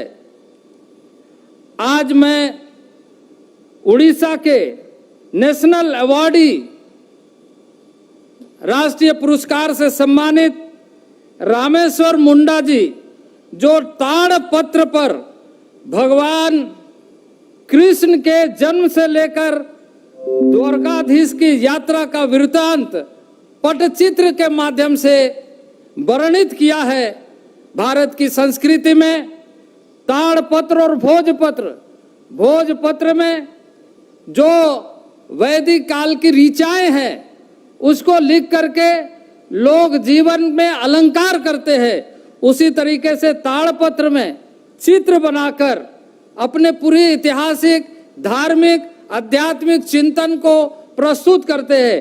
वैसे एक ताड़पत्र पर भगवान कृष्ण के जन्म से लेकर वृत्तांत को विस्तृत रूप से पटचित्र में प्रस्तुत करते हुए द्वारकाधीश तक की यात्रा की वृत्तांत वर्णित है। मैं श्री रामेश्वर मुंडा जो उड़ीसा से आए हैं, मैं उनसे आग्रह करूंगा कि वो स्वनिर्मित अपने से बनाए हुए ताड़पत्र में श्री कृष्ण के वृत्तांत के पटचित्र उन्हें समर्पित करें।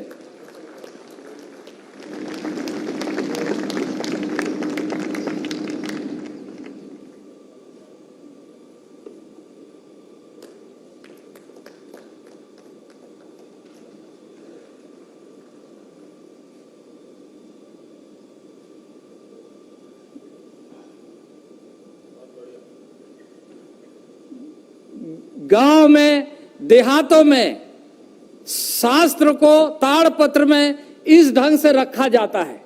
यही चित्र माननीय प्रधानमंत्री जी को दिया गया है।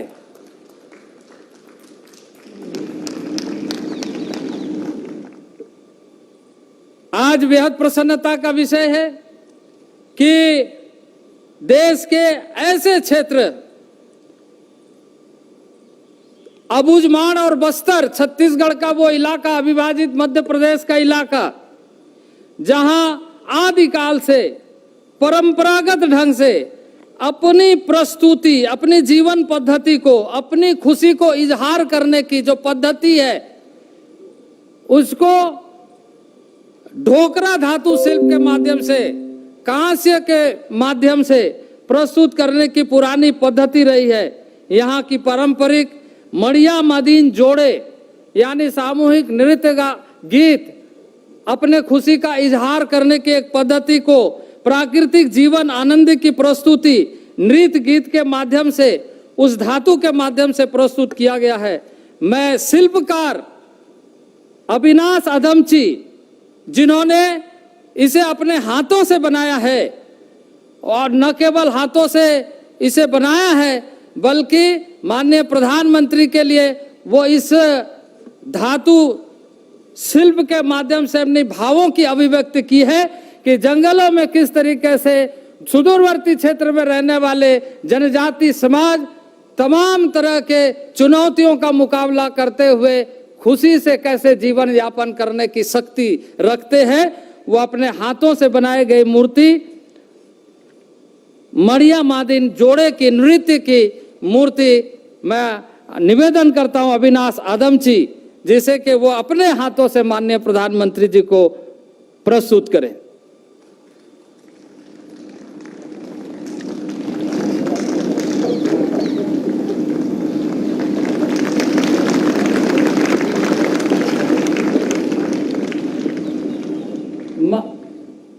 माननीय प्रधानमंत्री जी ने इस बार देश को आह्वान किया है कि हम अपने ताकत को पहचानें, और उस ताकत को पहचानने के लिए रागी, मड़वा, कुटकी, कोदो जैसे उत्पाद जिसमें आयरन, कैल्शियम, मैग्नीशियम, विटामिन की प्रचुर मात्रा है, और जिसे इस वर्ष श्री अन्न के माध्यम से मिलेट ईयर के रूप में हम देशवासियों को मनाने का आह्वान किया है। यूएन ने, यूनाइटेड नेशन ने इसके लिए स्पेशल तरीके से माननीय प्रधानमंत्री जी के प्रयत्नों से दुनिया भर में इस वर्ष को मिलेट ईयर के रूप में, श्री अन्न के रूप में मनाने का, और इसी कड़ी में जनजातीय समाज जो अपने देशज बीजों के बचाव के साथ ऐसे चीजों को, रागी, मड़वा, कुटकी, कोदो जैसे उत्पादों को जो आदिकाल से परंपरागत ढंग से खेती बाड़ी करते आया है, मैं श्री होनवेत जो मेघालय से आए हैं, मैं उनसे आग्रह करता हूं कि वो सारे उत्पाद की एक प्रस्तुति अपने द्वारा, अपने हाथों से माननीय प्रधानमंत्री जी को भेंट करें।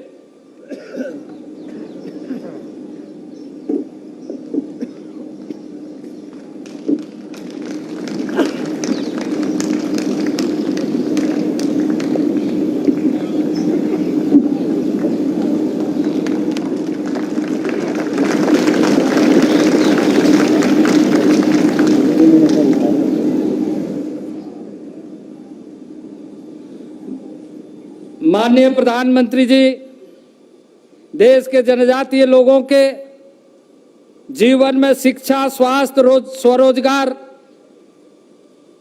जैसे विभिन्न ऐसे कार्यक्रमों के माध्यम से लगातार देश के सुदूरवर्ती, जैसे मैंने जिन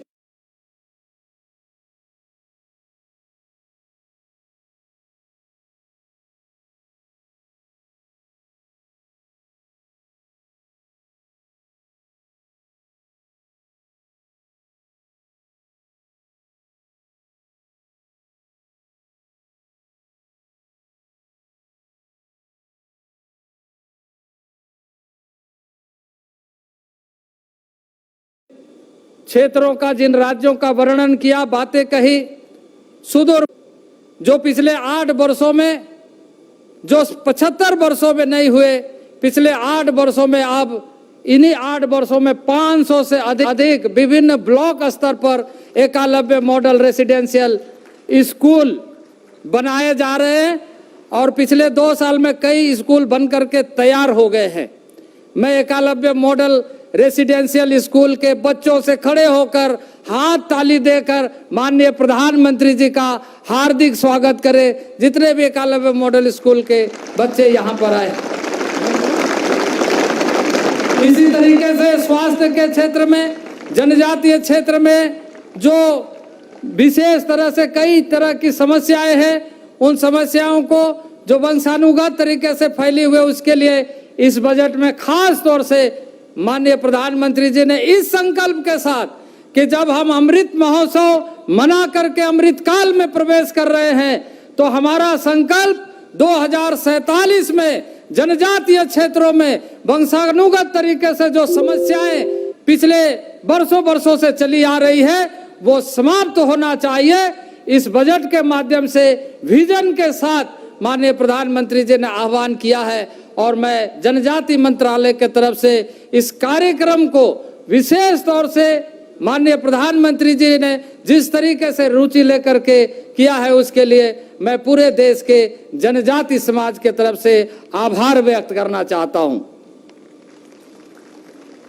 स्वरोजगार का आपने देखा, पेन इंडिया प्रोग्राम किस तरीके से चल रहा है पूरे देश में। सबका साथ, सबका विकास, सबका प्रयास, सबका विश्वास, गरीब, दलित, पिछड़े, आदिवासी की आकांक्षाओं को कैसे पूरा किया जाए, इस पर काम चल रहा है। और खास तौर पर पिछले कई वर्षों में, पिछले 8 वर्षों के कालखंड को जब हम देखते हैं, उस समय और आज के अगर 2023-24 के बजट को देखते हैं, तो जमीन और आसमान का अंतर दिखाई देता है। विकास की दृष्टि से 8 वर्षों में जनजातीय क्षेत्रों में प्रधानमंत्री आवास योजना, उज्ज्वला योजना, नल का जल योजना, ऐसे विशेष योजनाएं जहां प्रारंभ हुई है, वहीं राज्यों के साथ मिलकर के स्वरोजगार के दृष्टि से इस तरह के कार्यक्रमों को आगे बढ़ाया जा रहा है। 2013-14 में जहां हमारा बजट मात्र 4,295 करोड़ था, आज 2023-24 में बढ़कर 12,461 करोड़ हो गया है। और यदि एसटीसी को यानी पूरे मंत्रालय के साथ पूरे सभी मंत्रालयों के जो ट्राइबल बजट है वो इस बार 1,12,000 करोड़ रुपया जनजातीय क्षेत्रों के विकास के लिए विशेष तौर से दिया गया है। माननीय प्रधानमंत्री जी ने आज जैसे 4-5 ऐसे स्टॉल पर गए जहां स्पेशली जिसको हम कहते हैं vulnerable particularly vulnerable tribal group PBTG, माननीय प्रधानमंत्री जी ने प्रधानमंत्री पीबीटीजी प्रोग्राम आगामी 3 वर्षों के लिए स्पेशल कार्यक्रम 15,000 करोड़ का प्रारंभ करने का जिम्मेदारी दिया है, जिसके माध्यम से बुनियादी सुविधाओं से लेकर शिक्षा से लेकर स्वास्थ्य से लेकर ऐसे जो सुदूरवर्ती क्षेत्र में जहां तक लोग नहीं पहुंचे वहां पर प्रधानमंत्री के द्वारा इस कार्यक्रम के माध्यम से सारी चीजें पहुंचे, इस संकल्प के साथ प्रारंभ किया जा रहा है। तो मैं आज इस बात के लिए कि माननीय प्रधानमंत्री जी लगातार जनजातीय क्षेत्रों और उसके संस्कृति को बढ़ावा देते हुए जो आजादी के संघर्षों में वैसे जो लोग अपनी जमीन अपनी मिट्टी अपनी भारत माता के लिए आहुति दिया, उनके लिए सम्मान कैसे बढ़े, उनको कैसे ढूंढे जाए, उसको कैसे खोजे जाए, वो जो भूले बिसरे लोग हैं उनको कैसे इतिहास के पन्नों में फिर से लाया जाए। आदिवासी संग्रहालय जनजाति संग्रहालय का निर्माण पूरे देश भर में सभी राज्यों में हो रहा है। और सबसे बड़ी बात है कि स्वतंत्रता सेनानी भगवान बिरसा मुंडा के जन्मदिन को आज देशवासी और खासकर जनजातीय समाज गौरव दिवस के रूप में मना रहा है। और इस बार जिस तरीके से 15 नवंबर को जनजाति गौरव दिवस का उत्सव मनाया गया, वह उत्सव अभूतपूर्व तरीके से पूरे देश ही नहीं बल्कि दुनिया के लिए सोशल मीडिया में जिस तरीके से उनको प्रसिद्धि मिली, उस कार्यक्रम को अभूतपूर्व रहा। इसके लिए भी माननीय प्रधानमंत्री जी को मैं हृदय की गहराइयों से आभार व्यक्त करना चाहता हूं कि इस तरह से जनजातीय समाज के मान प्रतिष्ठा और उनके पूर्वजों को जिन्होंने देश के लिए अपनी आहुति दी उसको सम्मान देने का काम किया है। इसी के साथ साथ ही देश में आज दुनिया के लिए उदाहरण बन गया है कि अब वो देश है जिस देश में वास्तविक रूप से जो मदर ऑफ डेमोक्रेसी हम कहते हैं, लोकतंत्र के जो जननी है, लोकतंत्र की जननी भारत, उसको नए तरीके से दुनिया में प्रस्तुत किया है माननीय प्रधानमंत्री जी के नेतृत्व में। जब देश के एक सुदूरवर्ती गांव में पली बड़ी महिला संथाली जनजाति समाज की आज देश के सबसे सर्वोच्च नागरिक का सम्मान राष्ट्रपति पद पर सुशोभित हो रहे। आजादी के 75 वर्ष में 2014 के बाद देश को ऐसा नेतृत्व मिला है जहां न केवल आदिवासी समाज जनजाति समाज बल्कि देश पूरा गौरव कर रहा है और देश आत्मनिर्भर भारत बनने की दिशा में आगे बढ़ रहा है। आत्मनिर्भर भारत बनने की दिशा में आदिवासी जनजाति समाज पीछे न रहे, प्रधानमंत्री की हमेशा चिंता रहती है, हमेशा उसके बारे में योजनाओं का सूत्रण कैसे हो रहा है उसकी जानकारी लेते रहते हैं, हमें निर्देशित करते रहते हैं। और इसलिए मैं आज हृदय के गहराइयों से उनका स्वागत करते हुए अभिनंदन करते हुए मैं 10.5 करोड़ जनता की ओर से मैं पुनः हार्दिक आभार व्यक्त करता हूं। अभिनंदन वंदन करते हुए स्वागत करते हुए मैं अपने वाणी को विराम देता हूं। बहुत बहुत धन्यवाद।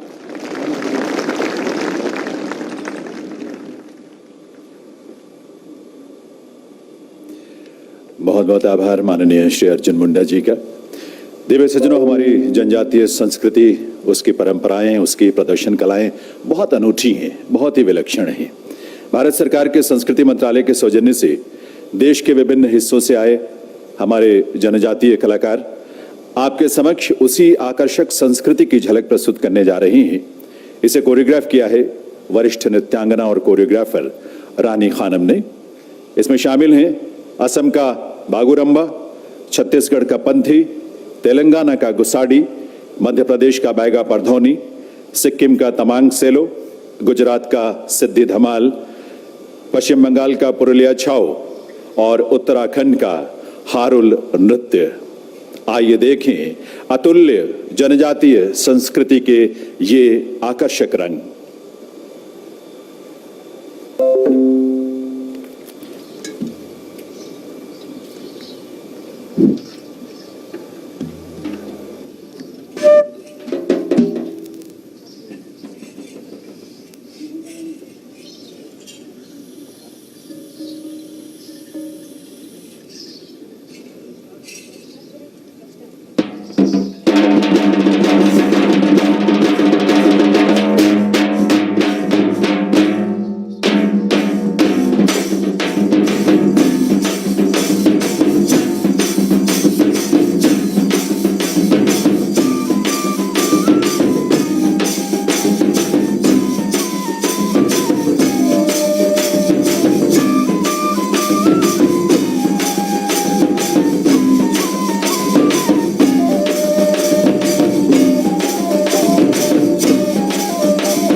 दिव्य सज्जनों, ये हमारी जनजातीय संस्कृति भी है, संस्कार भी है और हमारी अतुल्य धरोहर भी।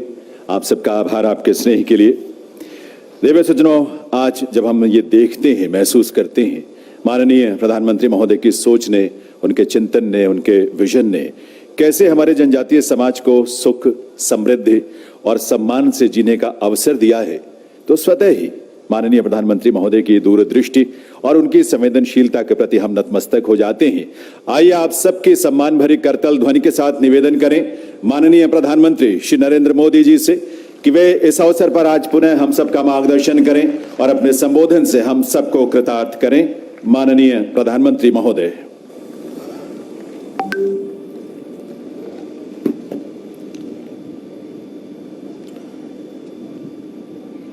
केंद्रीय मंत्रिमंडल के मेरे साथी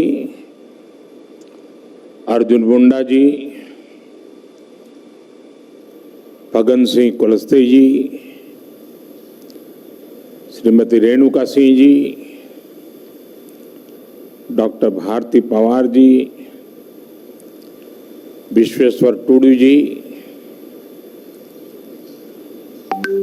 अन्य महानुभाव और देश के अलग अलग राज्यों से आए मेरे सभी आदिवासी भाई और बहनों, आप सभी को आदि महोत्सव की बहुत बहुत शुभकामनाएं। आजादी के अमृत महोत्सव में आदि महोत्सव देश की आदि विरासत की भव्य प्रस्तुति कर रहा है। अभी मुझे मौका मिला देश की आदिवासी परंपरा की इस गौरवशाली झांकी को देखने का। तरह तरह के रस, तरह तरह के रंग, इतनी खूबसूरत पोशाकें, इतनी गौरवमयी परंपराएं, भिन्न भिन्न कलाएं, भिन्न भिन्न कलाकृतियां, भांति भांति के स्वाद, तरह तरह का संगीत। ऐसा लग रहा है जैसे भारत की अनेकता, उसकी भव्यता कंधे से कंधा मिलाकर एक साथ खड़ी हो गई है। ये भारत के उस अनंत आकाश की तरह है जिसने उसकी विविधताएं इंद्रधनुष के रंगों की तरह उभर करके सामने आ जाती है। और इंद्रधनुष की एक और विशेषता भी है, ये अलग अलग रंग जब एक साथ मिलते हैं तो प्रकाश पुंज बनता है जो विश्व को दृष्टि भी देता है और दिशा भी देता है। ये अनंत विविधताएं जब एक भारत श्रेष्ठ भारत के सूत्र में पिरोती हैं, तब भारत का भव्य स्वरूप दुनिया के सामने आता है। तब भारत अपने सांस्कृतिक प्रकाश से विश्व का मार्गदर्शन करता है। ये आदि महोत्सव विविधता में एकता, हमारे उस सामर्थ्य को नई ऊंचाई दे रहा है। ये विकास और विरासत, विकास और विरासत के विचार को और अधिक जीवंत बना रहा है। मैं अपने आदिवासी भाई बहनों को और आदिवासी हितों के लिए काम करने वाली संस्थाओं को इस आयोजन के लिए बधाई देता हूं।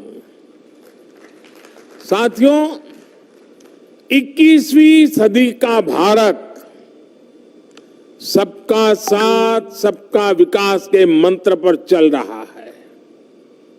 जिससे पहले दूर सुदूर समझा जाता था, अब सरकार दिल्ली से चलकर उसके पास जाती है। जो पहले खुद को दूर सुदूर समझता था, अब सरकार उसे मुख्य धारा में ला रही है। बीते 8-9 वर्षों में आदिवासी समाज से जुड़े आदि महोत्सव जैसे कार्यक्रम देश के लिए एक अभियान बन गए हैं। कितने ही कार्यक्रमों का मैं खुद भी हिस्सा बनता हूं। ऐसा इसलिए क्योंकि आदिवासी समाज का हित मेरे लिए व्यक्तिगत रिश्तों और भावनाओं का विषय भी है। जब मैं राजनीतिक जीवन में नहीं था, एक सामाजिक कार्यकर्ता के रूप में, संगठन के कार्यकर्ता के रूप में काम करता था, तो मुझे अनेकों राज्यों में और उसमें भी हमारे जनजातीय समूह के बीच जाने का अवसर मिलता था। मैंने देश के कोने कोने में आदिवासी समाजों के साथ, आदिवासी परिवारों के साथ कितने ही सप्ताह बिताए हैं। मैंने आपकी परंपराओं को करीब से देखा भी है, उसे जिया भी है और इनसे बहुत कुछ सीखा भी है। गुजरात में भी उमरगाम से अंबाजी तक गुजरात की पूरी पूर्वी पट्टी, उस आदिवासी पट्टे में जीवन के अत्यंत महत्वपूर्ण वर्ष मेरे आदिवासी भाई बहनों की सेवा में लगाने का मुझे सौभाग्य मिला था। आदिवासियों की जीवन शैली ने मुझे देश के बारे में, हमारी परंपराओं के बारे में, हमारी विरासत के बारे में बहुत कुछ सिखाया है। इसलिए जब मैं आपके बीच आता हूं तो एक अलग ही तरह का अपनत्व मुझे फील होता है। आपके बीच अपनों से जुड़ने का एहसास होता है। साथियों, आदिवासी समाज को लेकर आज देश जिस गौरव के साथ आगे बढ़ रहा है, वैसा पहले कभी नहीं हुआ है। मैं जब विदेशी राष्ट्राध्यक्षों से मिलता हूं और उन्हें उपहार देता हूं, तो मेरी कोशिश होती है कि उसमें कुछ न कुछ तो मेरे आदिवासी भाई बहनों द्वारा बनाए गए कुछ न कुछ उपहार होने चाहिए। आज भारत पूरी दुनिया के बड़े बड़े मंचों पर जाता है तो आदिवासी परंपरा को अपनी विरासत और गौरव के रूप में प्रस्तुत करता है। आज भारत विश्व को यह बताता है कि क्लाइमेट चेंज, ग्लोबल वार्मिंग, ऐसे जो ग्लोबल चैलेंजेस है ना, अगर उसका समाधान आपको चाहिए, आइए मेरे आदिवासी परंपराओं की जीवन शैली देख लीजिए, आपको रास्ता मिल जाएगा।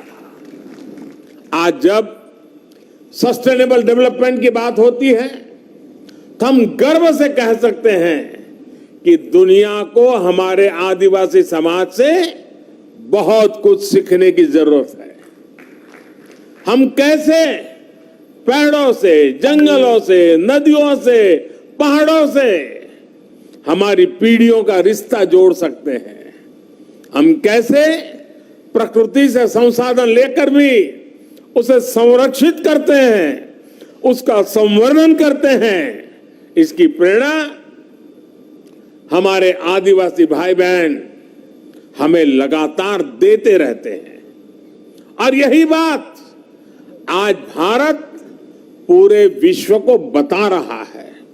साथियों, आज भारत के पारंपरिक और खासकर जनजातीय समाज द्वारा बनाए जाने वाले प्रोडक्ट्स की डिमांड लगातार बढ़ रही है।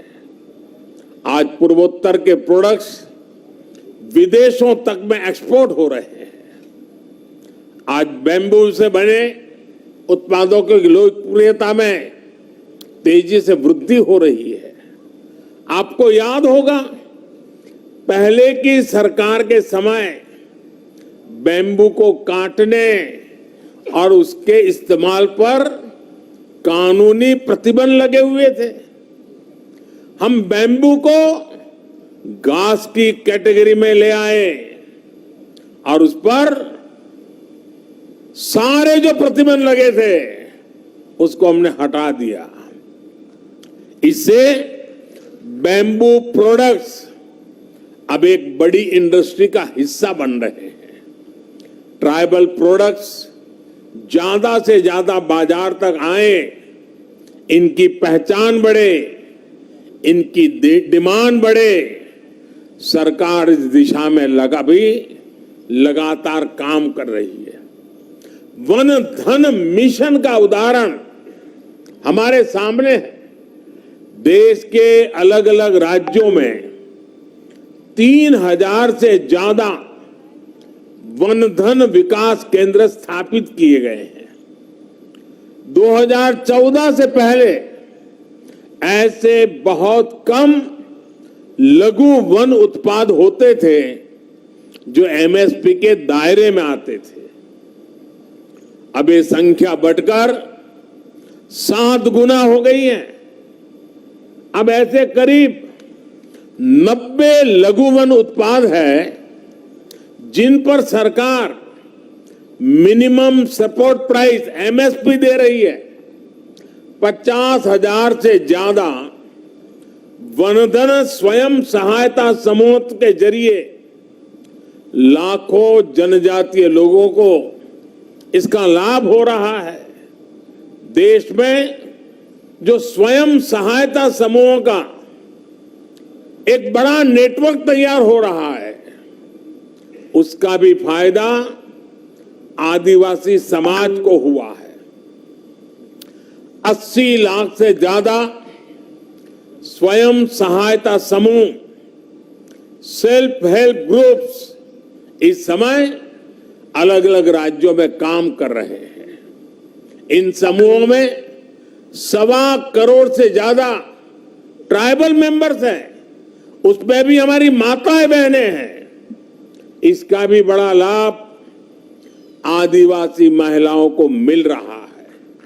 भाइयों और बहनों, आज सरकार का जोर जनजातीय आर्ट्स को प्रमोट करने, जनजातीय युवाओं के स्किल को बढ़ाने पर भी है। इस बार के बजट में पारंपरिक कारीगरों के लिए पीएम विश्वकर्मा योजना शुरू करने की घोषणा भी की गई है। पीएम विश्वकर्मा के तहत आपको आर्थिक सहायता दी जाएगी, स्किल ट्रेनिंग दी जाएगी, अपने प्रोडक्ट की मार्केटिंग के लिए सपोर्ट किया जाएगा। इसका बहुत बड़ा लाभ हमारी युवा पीढ़ी को होने वाला है। और साथियों, ये प्रयास केवल कुछ एक क्षेत्रों तक सीमित नहीं है। हमारे देश में सैकड़ों आदिवासी समुदाय हैं। उनकी कितनी ही परंपराएं और हुनर ऐसे हैं जिनमें असीम संभावनाएं छिपी है।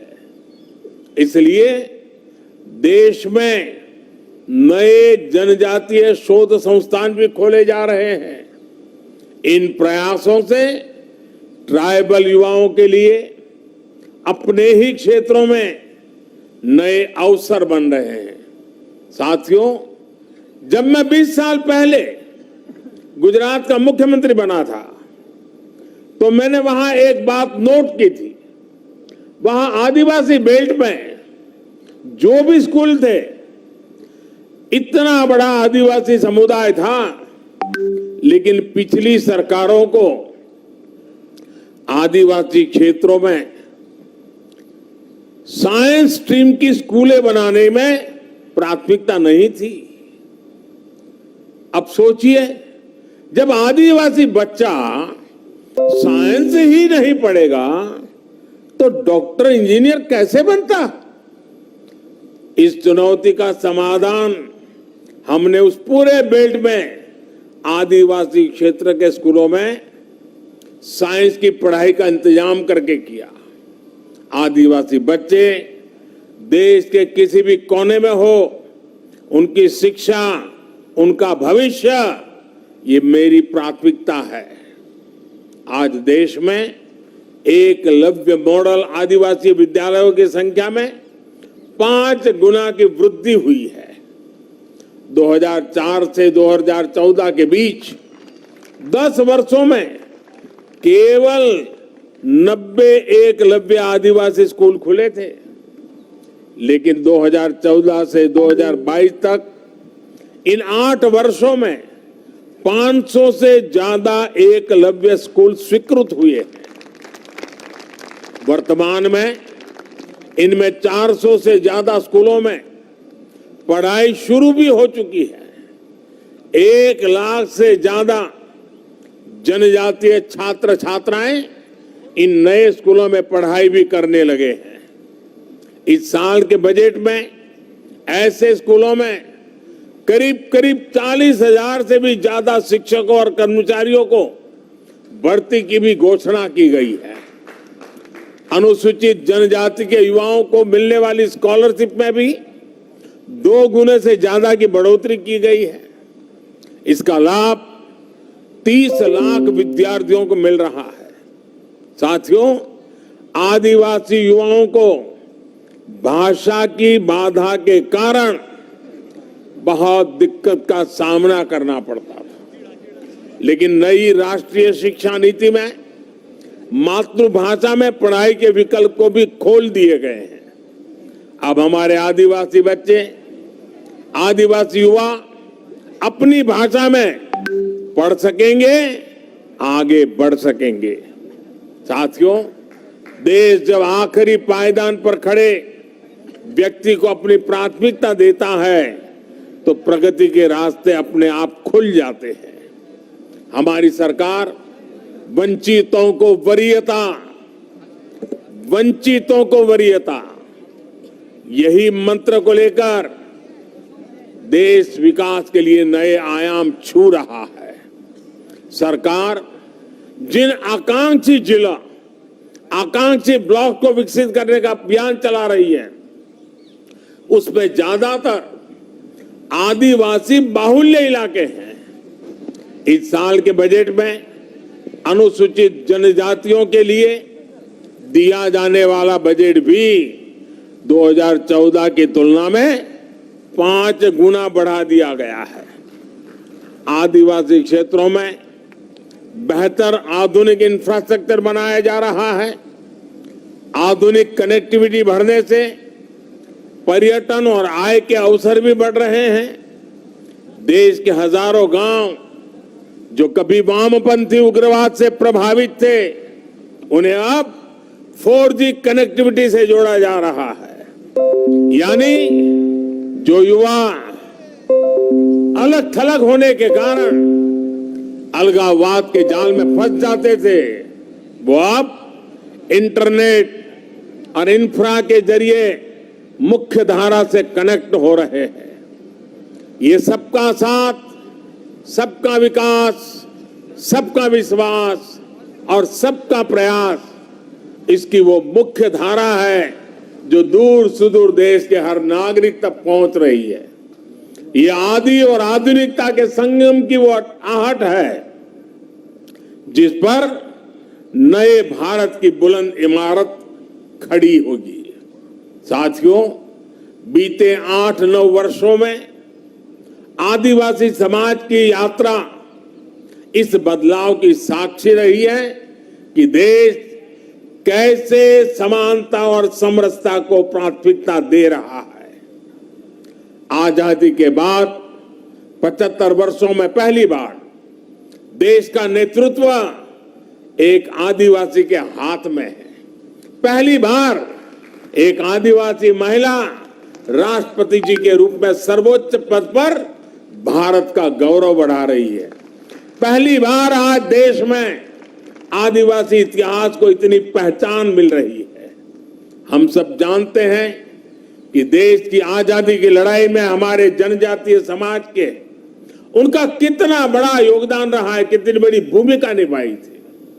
लेकिन दशकों तक इतिहास के उन स्वर्णिम अध्यायों पर, वीर वीरांगनाओं के उन बलिदानों पर पर्दा डालने के प्रयास होते हैं। अब अमृत महोत्सव में देश ने अतीत के उन भूले बिसरे अध्यायों को देश के सामने लाने का बीड़ा उठाया है। पहली बार देश ने भगवान बिरसा मुंडा की जन्म जयंती पर जनजातीय गौरव दिवस मनाने की शुरुआत की है।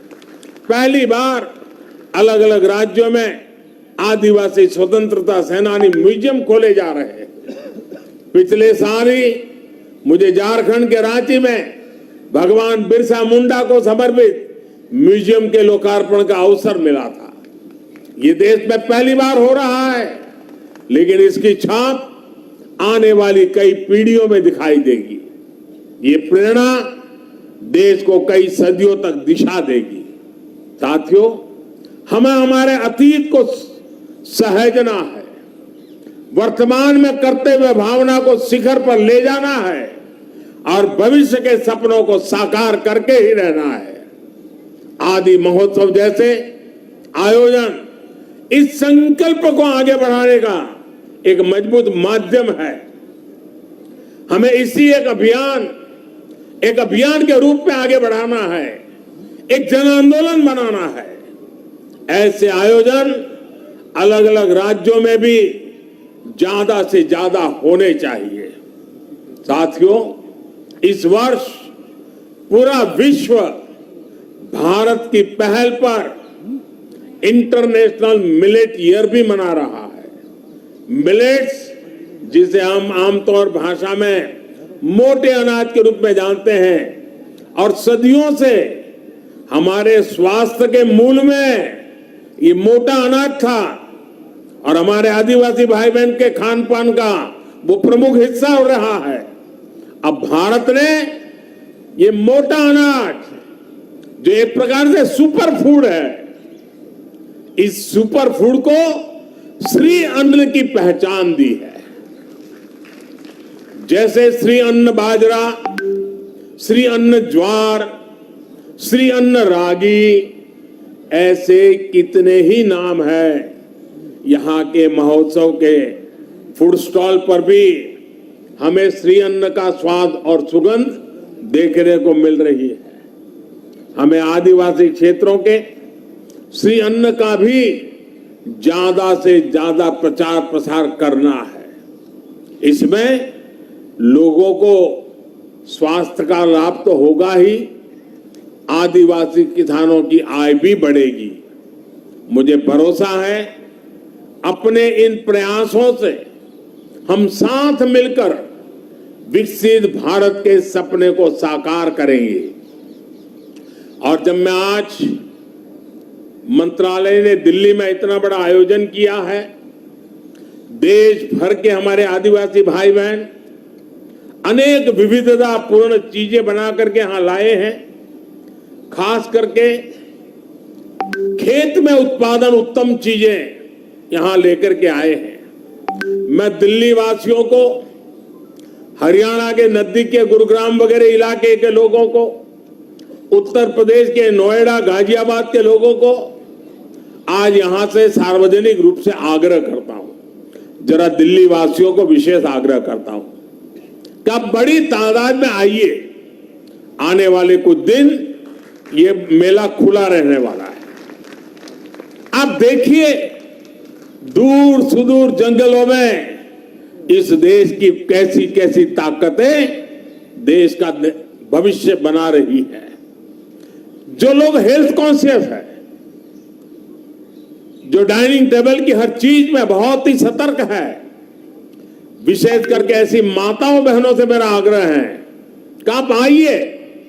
हमारे जंगलों की जो पैदावारें हैं वो शारीरिक पोषण के लिए कितनी समृद्ध है, आप देखिए, आपको लगेगा और भविष्य में आप लगातार वहीं से मंगवाएंगे। अब जैसे यहां हमारे नॉर्थ ईस्ट की हल्दी है, खास करके हमारे मेघालय से, उसके अंदर जो न्यूट्रिशनल वैल्यूज हैं वैसी हल्दी शायद दुनिया में कहीं नहीं है। अब जब देखते हैं, पता चलता है तो लगता है हाँ, अब हमारे किचन में यही हल्दी हम उपयोग करेंगे। और इसलिए मेरा विशेष आग्रह है, दिल्ली, हरियाणा और उत्तर प्रदेश के जो इलाके यहाँ पास पास में हैं, वो यहाँ आए। और मैं तो चाहूंगा दिल्ली दम दिखाएं कि मेरे आदिवासी भाई बहन जो चीजें लेके आए हैं, एक भी चीज उनको वापस ले जाने का मौका नहीं मिलना चाहिए। सारे के सारे यहां बिक्री हो जानी चाहिए। उनको एक नया उत्साह मिलेगा, हमें एक संतोष मिलेगा। आइए हम मिलकर के इस आदि महोत्सव को चिरस्मरणीय बना दे, यादगार बना दे, बहुत सफल बना करके रखें। आप सबको मेरी तरफ से बहुत बहुत शुभकामनाएं, बहुत बहुत धन्यवाद।